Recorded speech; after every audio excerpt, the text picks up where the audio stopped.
Selamat datang kembali. Kisah legendaris akan segera dimulai. Sebelum itu, pastikan kalian sudah menekan tombol subscribe agar tidak ketinggalan momen epik berikutnya. Reaksi pertama para pengurus guild bisa diringkas dengan satu kata. Bingung, kolektif. Seseorang tanpa afiliasi? Peringkat 1, ini bug? Sayangnya, tidak. Nama Sung Jihan muncul di peringkat pertama, dan semua orang langsung bertanya. Siapa nih orang? Jawabannya sederhana dan menyakitkan. Tidak ada yang tahu. Sudah 10 tahun Battle.net eksis. Dalam rentang waktu itu, Liga Perunggu adalah tempat pemula, penonton, hampir nol, pejabat guild bahkan tidak mau buka live streamnya. Kenapa? Karena semua yang menarik baru mulai dari Liga Perak. Liga Perunggu itu ibarat episode filler, skip aja. Namun, Gangnam Area 1 berbeda. Tiba-tiba ada laporan. Orang tanpa afiliasi duduk di peringkat pertama, dan semua pejabat guild langsung memperhatikan. Statistik rata-rata grup di Gangnam Area 1 dikenal cukup tinggi. Artinya, ini bukan server bocah, ini tempat para pemain serius dan tiba-tiba ada satu orang barbar solo yang naik ke puncak. Tidak punya guild, tidak punya backing, tidak punya nama besar, tapi punya kill paling banyak. Ibarat turnamen MMA. Semua petarung datang pakai sponsor. Lalu ada satu orang pakai kaos oblong dan juara ke-1. Pertanyaan pamungkas pun muncul. Kenapa kita tidak pernah dengar nama ini sebelumnya? Jawabannya simpel. Karena Jihan tidak peduli untuk dikenal. Para pengurus guild mulai sadar satu hal. Kalau orang ini naik ke Liga Perak, kita mungkin bakal menyesal tidak memperhatikannya sekarang. Sementara itu, Jihan sendiri, dia kemungkinan besar sedang mengecek poin prestasi, dan sama sekali tidak peduli bahwa setengah Gangnam Area mulai panik. Persyaratan untuk masuk Gangnam Area 1 sebenarnya sederhana. Jika kamu bukan manusia biasa, rata-rata statistik harus di atas 9, dan bakat minimal peringkat A. Para pengurus guild menganggap ini sebagai syarat minimum untuk sekadar masuk 50 besar tutorial, bukan jaminan juara. Persaingan kali ini ketat. Tim pencari bakat dari 10 guild teratas Korea saling bertukar informasi. Hampir semua pemain Liga Perunggu sudah mereka hafal sebelum pertandingan dimulai. Dan di tengah sistem seketat itu, muncul satu nama asing, tanpa afiliasi, tanpa riwayat. Pendaftaran liga dimulai bulan Juli, dan untuk pertama kalinya, para pencari bakat tidak bertanya, siapa yang akan kita rekrut, melainkan, siapa Sung Jihan ini, dan kenapa dia lolos dari pengawasan kita. Sementara itu, Atul, Jihan sendiri, kemungkinan besar, tidak tahu tanggal liga, dan menganggap semua ini hanya lanjutan tutorial yang agak berisik. Diperkirakan, Liga Perunggu yang dimulai pada paruh kedua 2020 akan menjadi kompetisi neraka berlabel pemula. Selain itu, saya dengar Im Gayong dari Twin Star Guild akan ikut. Jadi ya, juara 1 sudah ada pemiliknya. Nada bicara mereka santai, seolah-olah piala sudah dikirim. 4 kill biasanya sudah cukup untuk skor tertinggi. 6 kill itu bukan hebat, itu kesalahan sistem, atau setidaknya begitu yang mereka yakini. Im Gayong adalah rekrutan baru Twin Star Guild dengan gift peringkat S, paket lengkap. Para perekrut Twin Star bahkan dengan percaya diri berkata dia akan tetap di peringkat pertama. Dan sejauh ini, Im Gayong memang menunjukkan kemampuan yang sepadan. 4 orang tewas. Di sudut papan skor, ada satu nama yang tidak ikut aturan. 6 kill. Tanpa guild, tanpa sponsor. Seperti orang datang ke ujian simulasi, lalu tanpa sengaja mecahin rekor nasional. Seseorang bergumam pelan. Bukannya 4 kill itu batas wajar, yang lain menimpali. Iya, makanya yang 6 itu tidak wajar. Dan pembicaraan, yang tadinya tentang Im Gayong, sang calon juara, pelan-pelan berubah menjadi, kalau bukan dia, lalu siapa? Sung Jihan ini. Sementara Jihan sendiri, kemungkinan besar, hanya berpikir, oh, jadi 6 itu kebanyakan ya. Seandainya bukan karena pemain luar biasa bernama Sung Jihan, Im Gayong hampir pasti akan finish di posisi pertama. Sayang sekali, kita tidak bisa mengumpulkan data. Kenapa mereka tidak menyiarkan tutorialnya? Nada kesalnya terdengar. Untuk saat ini, selidiki orang bernama Sung Jihan ini. Nama keluarga Sung cukup unik. Pasti ada sesuatu yang bisa kita gali. Sebagian besar guild memang tidak memiliki data apapun tentang Sung Jihan. Ia muncul begitu saja. Namun ceritanya berbeda. Untuk 2 guild tertentu, saya sudah selesai mengumpulkan data. Suara itu terdengar pelan. Prajurit dan pemanah dari guild Kura-Kura. 2 pemain yang dibunuh langsung oleh Sung Jihan ternyata memasang killcam. Video berdurasi 30 detik terakhir sebelum kematian. Biasanya cukup untuk melihat kesalahan sendiri. Kali ini, cukup untuk meragukan realitas. Aku benar-benar tidak percaya. Bukan karena serangannya terlalu cepat, tapi karena dari awal hingga akhir, Sung Jihan tidak terlihat seperti orang yang sedang bertarung mati-matian. Lebih mirip seseorang yang sudah tahu hasil akhirnya. Mereka baru saja bertemu sesuatu yang seharusnya tidak ada di Liga Perunggu. Pemimpin guild itu terkesan. Namun ini sudah melewati batas. Bagaimana ini mungkin? Apakah dia benar-benar level 2? Prajurit dan pemanah itu menundukkan kepala. Kemampuan mereka tidak buruk. Dengan gift peringkat A dan perlengkapan peringkat B terbaik. Bahkan sang prajurit memakai baju zirah, plat lengkap, tingkat tinggi. Senjata yang digunakan para orc seharusnya berperingkat F atau E. Tadi sangka dia bisa menghancurkan peralatan peringkat B dengan senjata seburuk itu. Kecepatan Jihan juga efisien. Setiap gerakan punya tujuan. Berdasarkan rekaman, Jihan selalu bergerak lebih dulu setengah langkah perbedaan antara nyaris kena dan silakan respon. Apakah dia memprediksi gerakan mereka? Tak ada yang menjawab, karena jawaban itu akan jauh lebih menakutkan. Dan di ruangan itu, seseorang berkata dengan nada serius. Mungkin dia tidak bermain sebagai pemain level rendah. Singkat, tenang, dan cukup untuk membuat ruangan hening total. Karena jika itu benar, maka Liga Perunggu tidak sedang menyaring bakat. Liga Perunggu sedang menyembunyikan monster. Para pengintai menyimpulkan, kelincahan Jihan seharusnya mendekati 20. Dan kekuatannya pasti lebih tinggi. Bakat macam apa yang bisa melakukan itu di level 2? Dilihat dari pakaiannya, dia bukan anggota guild manapun. Kita harus menyelidikinya. Faktanya semakin aneh. Jihan memasuki pertempuran, hanya mengenakan kaos dan celana olahraga, dan menjatuhkan 6 orang. Sulit dipercaya. Orang seperti ini, gumam seseorang, biasanya yang paling berbahaya. Sementara itu, Jihan sendiri mungkin cuma berpikir, perlu beli sepatu baru. Berada di liga yang sama dengan monster itu? Kata-kata itu berputar di kepala para pemain guild kura-kura. Monster, level 2, gumam salah satu dari mereka. Manajer tim pencari bakat menghela napas. Kalian tidak kalah karena lemah. Kalian kalah karena dia tidak normal. Kalimat yang jujur. Kedua peserta itu saling berpandangan. Bertahan hidup lebih penting daripada gengsi. Di sisi lain Jihan sedang duduk santai, memeriksa layar statusnya. Masih lapar. Sementara berbagai guild elit sibuk, Jihan hanya memikirkan satu hal. Makan dulu, baru lanjut. Tanpa ia sadari, Liga Perunggu Gangnam 1 telah berubah dari arena pemula menjadi zona bencana berjalan, kecuali bagi dirinya. Setelah pertemuan itu, manajer tim pencari bakat guild kura-kura bergerak cepat. Kepala divisi ketiga, Istana Berdaya Manusia, meninjau data itu. Apakah ini data tentang Sun Jihan? Nama Do Hayokyu muncul paling atas dalam laporan kematian. Orang pertama yang menyerang Jihan dan tewas. Manajer eksekutif menyipitkan mata. Dia mencoba membunuh Jihan dan mati dalam hitungan detik. Orang ini dikabarkan menerima pesanan besar. Ironisnya, Jihan sendiri sama sekali tidak tahu bahwa harga kepalanya mulai dibicarakan. Di saat para petinggi guild sibuk, Jihan sedang melakukan hal yang jauh lebih penting. Status naik sedikit lagi. Oke. Besok, lanjut. Sementara itu, di luar sana, nama Sung Jihan resmi masuk daftar. Harus diawasi, jangan diprovokasi. Jika memungkinkan, direkrut, dan satu catatan kecil di bawahnya.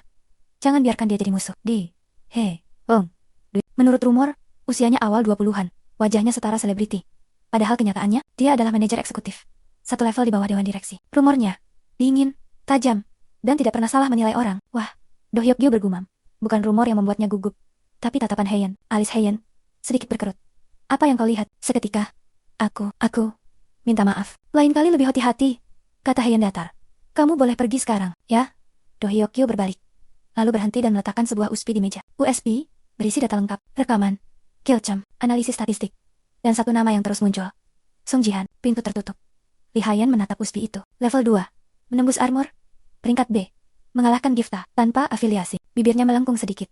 Senyum menemukan sesuatu yang menarik. Jadi, kamu tipe ini. Di saat yang sama, Sung Jihan membuka matanya. Notifikasi sistem muncul. Perhatian, tingkat pengamatan eksternal meningkat. Jihan menguap. Hah, ribet. Ia mematikan notifikasi itu. Sementara para eksekutif menyusun rencana, Jihan hanya memikirkan satu hal. Besok makan apa ya? Dan begitulah masalahnya. Monster yang lapar jauh lebih berbahaya daripada monster yang sadar dirinya diawasi. Gayong mengepalkan tangannya. Peringkat pertamanya direbut oleh seseorang tanpa afiliasi. Dia hanya pemain level 2, kata Gayong datar. Namun statistiknya tidak masuk akal. Heian menyilangkan kaki, santai. Justru itu yang menarik. Kalau dia biasa, kita sudah melupakannya. Gayong terdiam. Naluri pengawalnya jelas. Ancaman harus dihilangkan.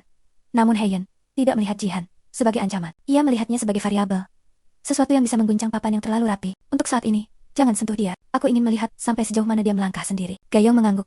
Dipahami. Namun di dalam hatinya, kalau dia mendekati Nona terlalu dekat, aku tidak akan ragu. Sementara itu, di tempat lain, Sung Jihan menatap layar Battle.net sambil mengunyah roti tawar. Liga Perunggu Gangnam 1. Kayaknya ramai. Tanpa sadar, hidup santainya baru saja masuk mode hard. Heian menatap Gayong. Dia bukan sekadar cepat, gumamnya. Dia membaca pola. Sebagai seorang petarung, Gayong tahu artinya itu. Pengalaman. Menurut analisis, kalau Hayokyu bertahan 5 menit lagi, dialah yang akan mati lebih dulu. Keheningan jatuh. Twin Star Guild terbiasa di puncak. Dan kini seorang outsider mencuri perhatian. Sementara itu, di arena, Jihan menarik napas. Jadi ini yang disebut gift kelas atas. Telat setengah detik. Ia mundur, memancing. Tepat saat lawannya maju counter. Bersih, efisien. Sistem berbunyi. Player Sung Jihan clear. Condition achieved. Chat global meledak. Jihan menggaruk pipinya. Ribut amat. Kembali di kantor. Seorang staf berbisik. Nona, dia masuk. 10 besar. Heian tersenyum lebar. Bagus, mulai sekarang. Kita tidak mengamati. Gayong menatapnya. Kita mendekat? Ya. Tatapan Heian mengeras. Aku ingin tahu apa dia akan menjadi aset atau bencana. Heian memahami sikap Gayong dan menegaskan perintahnya. Demi informasi, Gayong akhirnya tenang. Heian menatap monitor, tertawa kecil. Entah mengapa, wajah Jihan terasa sangat familiar baginya. Seolah ia pernah bertemu dengannya di masa lalu. Di Battle.net, ada 2 cara meningkatkan statistik. investasi poin, atau latihan. Tapi kekuatan ilahi tidak termasuk dalam daftar itu. Meningkatkannya melalui latihan hampir mustahil. Aku butuh jumlah tertentu kekuatan ilahi untuk membuka statistik unik itu. Namun Jihan tahu ada cara lain. Sebelum mendengar penjelasan dari Santa Wanita, aku juga mengira kekuatan ilahi hanya bisa ditingkatkan dengan investasi poin start. Ternyata sistem masih punya celah. Saintis yang menduduki peringkat ketiga di Amerika First banyak membantunya.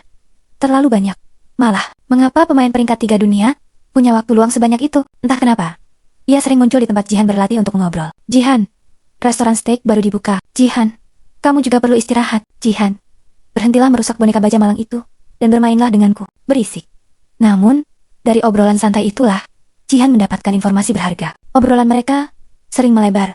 Di sela-sela itu, muncul pula kisah-kisah lama para pemain papan atas, termasuk cerita Santa sendiri. Jihan, kamu tahu bagaimana aku bisa menjadi seorang Santa? Tidak, statistik kekuatan ilahiku tinggi. Bukankah 10 batas maksimum alami? Fufu, dulu, di masa tutorial season, ada metode khusus untuk meningkatkan kekuatan ilahi. Metode itu, menurut Santa, hanya berlaku hingga akhir tahun ke-2020. Dan sekarang, waktunya hampir habis. Sudah akhir Juli. Artinya, Jihan harus bergerak cepat. Kesempatan seperti ini tidak akan datang 2 kali. Sistem, seolah tidak mau kalah cepat, langsung menampilkan rangkaian pesan. Anda telah memilih kelas pendukung. Anda memperoleh statistik eksklusif, kekuatan ilahi. Anda memperoleh keterampilan, penyembuhan, peningkatan kekuatan, penghalang. Jihan mulai meninjau. Pertama, sembuh. Peringkat F. Butuh 8 kekuatan ilahi. Masalahnya, kekuatan ilahi Jihan saat ini hanya 5. Artinya, skill pertamanya langsung tidak bisa dipakai. Sistem benar-benar konsisten dalam menyulitkan. Namun Jihan tidak kecewa. Ia sudah tahu, skill ini bukan untuk sekarang. Untuk peningkatan kekuatan dan penghalang pun, dia tetap membutuhkan 8 poin kekuatan ilahi. Jihan menutup jendela skill.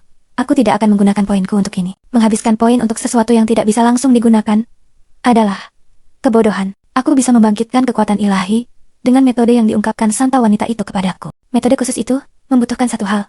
Uang, lebih tepatnya GP. Jihan membuka inventarisnya. GP. No. Aku perlu mendapatkan lebih banyak GP. Itu prioritas utamaku. Sampai pertandingan berikutnya, masih ada waktu luang. GP bisa didapat melalui uang tunai atau pasar Battle.net. Tapi tanpa modal, kedua opsi itu hanyalah teori. Jihan mengedarkan pandangan ke sekeliling penthouse. Ayo kita berburu harta karun. Jihan mulai menjelajahi lemari, laci, dan kotak penyimpanan. Setiap benda berpotensi menjadi JP. Ini bukan cara yang heroik.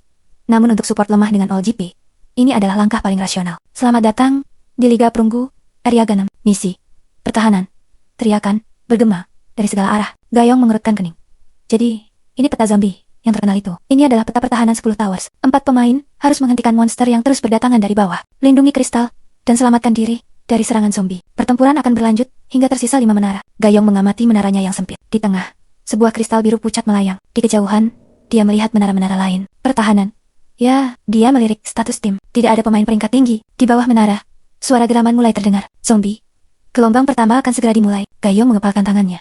Kalau ini bronze, maka aku setidaknya harus bertahan. Dan di menara lain tanpa ada yang menyadarinya seorang support dengan 0 JP. Dan rencana yang sama, sekali tidak normal, sedang bersiap mengubah jalannya pertandingan. Menara itu memiliki radius sekitar 10 meter. Aku hanya perlu mengawasi bagian depan. Itu seharusnya keuntungan. Namun, kerugian. Gayong menatap ke bawah menara. Zombie tak terhitung jumlahnya, berkeliaran. Menjijikkan. Itulah alasan utama dia membenci peta ini. Meski hanya permainan, membayangkan harus menghadapi zombie-zombie kotor itu, secara langsung sudah cukup membuat dadanya sesak. Memalukan. Gayong menghela napas. Gelombang pertama biasanya hanya umpan. Dia membutuhkan tim yang bagus. Atau setidaknya, seseorang yang tahu cara bertahan. Di saat yang sama, Jihan menutup jendela skillnya, yang tak bisa digunakan. Benar-benar menyedihkan. Namun, ia tidak panik. Gelombang 1 akan dimulai dalam 10 detik. Kilatan, seorang pemanah, dan penyihir dengan perlengkapan mahal, muncul di menara Gayong. Tim ini bisa bertahan, pikirnya. Saat itulah, kilatan cahaya terakhir, memanggil seorang pendukung. Yang muncul bukan sosok suci, melainkan seorang pria bersetelan olahraga hitam, memegang tiang logam panjang. Jihan, juara 1, tutorial. Pemanah dari LK, menatapnya kosong. Penyihir terdiam, spot mereka datang, membawa tiang besi. Ini Gangnam kan, bukan tempat cosplay hemat. Perlengkapan, support, itu menyedihkan. Gayong langsung menurunkan ekspektasi. Ronde ini terasa sudah kalah. Sebelum mulai, lalu Jihan berbicara santai. Tenang, kalau zombie lewat sini mereka bakal antre. Semua orang bingung. Saat zombie pertama mendekat, Jihan tidak menyerang. Ia hanya menjulurkan tiangnya. Zombie itu tersandung, lalu jatuh menimpa zombie di belakangnya, menciptakan efek domino yang sempurna. Barisan depan musuh lumpuh total. Dalam sekejap, Gayong berkedip. Oh, mungkin. Seperti ini tidak salah masuk.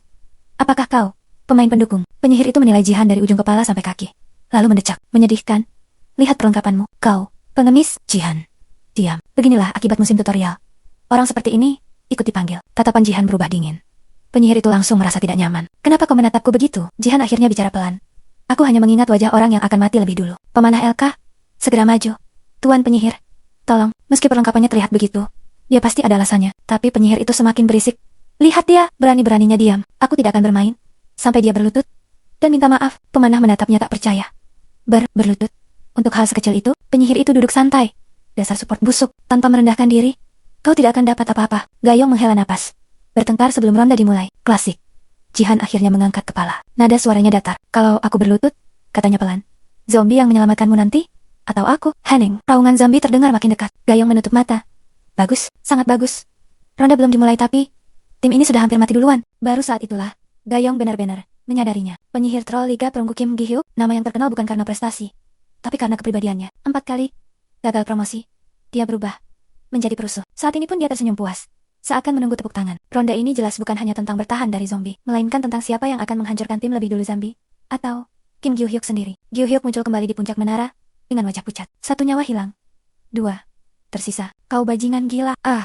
Potong Jihan santai. Menoleh sedikit. Kau masih hidup? Kalimat itu terdengar lebih menyakitkan daripada lemparan barusan. Gi-hyuk menggertakkan gigi. Kau pikir ini lucu? Hardiknya. Jihan menatapnya dari ujung mata. Tidak. Jawabnya jujur. Sedikit memuaskan sih. Gayong menutup wajahnya dengan 1 tangan. Ini mode pertahanan zombie, bukan arena drama. Sang pemanah berdeham, canggung. Baiklah, kita fokus. Zombie mulai padat. Gi-hyuk tertawa dingin.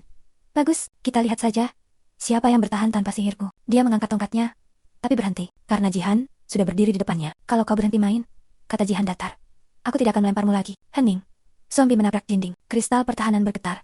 Gi-hyuk menelan ludah. Untuk pertama kalinya, dia menyadari sesuatu yang tidak tertulis di statistik manapun support itu tidak lemah. Dia hanya belum dipaksa serius. Dan, sayangnya, Gi-hyuk baru saja memaksa. Begitu Gi-hyuk sadar kembali, Jihan sudah melemparkannya dari menara lagi. Perizai, teriak Gi-hyuk refleks sambil melayang turun. Dia menyadari sesuatu yang aneh. Mananya? Tersendat. Di atas menara, Jihan berdiri santai. Katanya ringan. Lupa bilang, di buff mana? Interference. Efek samping support. Wajah Gi-hyuk membeku. Dia tidak sedang dipermainkan. Dia sedang dikendalikan. Retakan Jihan menepis perisai itu dengan 1 gerakan. Meraih kerah bajunya. Kalau kau mati kali ini, ucapnya tenang, kau cuma punya 1 kebangkitan tersisa. Wajah Gi-hyuk memucat. Tunggu. Pergi. Tubuh sang penyihir kembali melayang. Zombie di bawah menyambutnya dengan antusias. Gayong menoleh. Wajahnya kaku. Dia benar-benar dilempar lagi. Pemanah itu menghela napas. Yang ketiga kali ini, Jihan berdiri di tepi menara. Habis ini dia akan bangkit lagi, katanya santai. Gayong menelan ludah. Dan kalau bangkit, Jihan menoleh. Kita lempar lagi. Untuk Kim Gi-hyuk, ini bukan lagi mode pertahanan. Ini sudah jadi siklus hukuman. Kilatan cahaya menyambar. Gi-hyuk bangkit untuk terakhir kalinya. Tunggu, teriaknya refleks. Jika dia mati sekarang, posisinya terakhir. Hukuman untuk finish terakhir terlalu berat. Kalau levelnya turun lagi. Di atas menara, Jihan hanya menatapnya dari kejauhan. Gi-hyuk menelan ludah, lalu berteriak, aku bisa bekerja sama. Hening. Gayong melirik Jihan. Ragu. Dia berubah nada. Jihan menghela napas pendek. Bukan berubah, katanya. Dia cuma kehabisan nyawa. Tatapan Gi-hyuk bergetar. Untuk pertama kalinya, egonya benar-benar runtuh. Di sini, tidak ada yang wajib menoleransinya. Dan jika dia jatuh sekali lagi, itu bukan lagi pelajaran. Itu akhir. Kehilangan statistik masih bisa ditoleransi. Masalahnya, keahlianku akan hilang. Jika Gi-hyuk mati sekali lagi, dia akan tercatat sebagai pemain pertama yang gugur di mode bertahan. Levelnya turun. Dan skill level 20 yang dibelinya dengan harga mahal lenyap tanpa sisa. Amarahnya mendidih, tapi wajahnya dipaksa tenang. Baiklah, katanya akhirnya. Nada suaranya tiba-tiba jinak. Aku mengerti. Kau hebat. Aku akan berpartisipasi dengan benar. Aku level 15. Penyihir api. Peta ini butuh damage area. Sang pemanah langsung menghela napas lega. Namun, Jihan tidak bereaksi.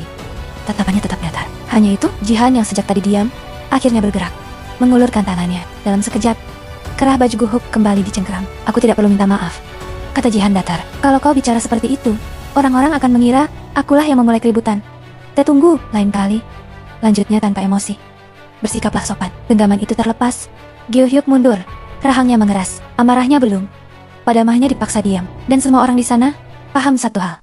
Gi-hyuk tidak tunduk karena sadar. Dia tunduk karena tidak punya pilihan. Tubuh Gi-hyuk menghilang di balik kegelapan. Penyihir Kim Gi-hyuk telah meninggal. Kim Gyu-hyuk telah tereliminasi dari permainan ini. Peta pertahanan untuk 4 orang kini tinggal bertiga. Tanpa seorang penyihir, sampah sudah dibuang. Gumam Jihan dingin. Lalu, sebuah jendela sistem terbuka. Di bawah misi terbatas untuk meraih peringkat 1. Sebuah panel emas berkilau muncul. Pencarian berantai. Basmi 1000 zombie seorang diri. Jihan menyipitkan mata.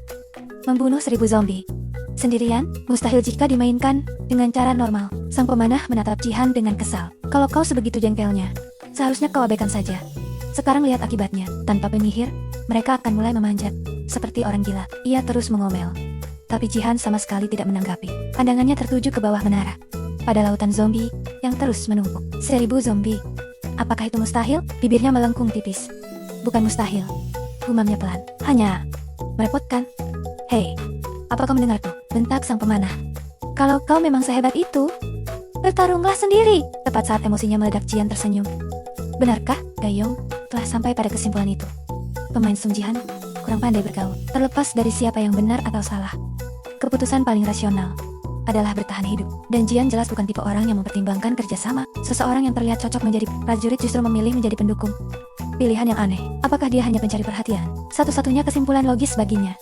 Pria itu gila, dan karena itu, dia tidak layak direkrut ke Twin Star. Aku akan berdiri di depan, katanya tegas, beri dukungan. Lalu mundur. Namun, Jihan justru mengangkat tangannya. Tidak apa-apa, katanya ringan. Lindungi saja Archer. Gayong menatapnya tak percaya. Lalu mundur seolah berkata, silakan saja. Saat dia kembali ke belakang, sang pemanah mulai mengeluh. Hah, tak kusangka. Kita akan bertemu 2 troll sekaligus. Kita benar-benar sial. Gayong mengangguk. Posisi terbawah sudah pasti.